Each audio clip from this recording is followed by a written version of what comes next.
I was out there for a run today. Yeah. I did 22 miles.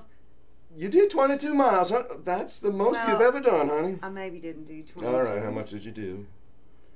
I think I might have done one.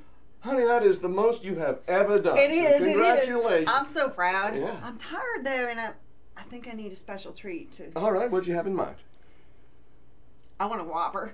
Oh, yeah. It's so good, and I deserve one. I worked really, really hard. I think you deserve one.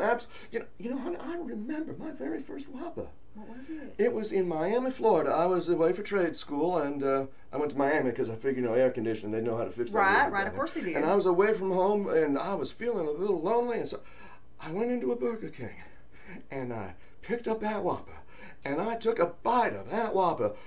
Oh, with those pickles and that bun so and juicy. Flame broiled. Oh my meat. God. It is like a security blanket for your stomach. It is. It is. I had myself a Whopper security blanket for my stomach. That's and what we it made need. me feel like home. Baby, can we go get ourselves a Whopper security blanket I for our think we stomach? should. Let's Come on. go.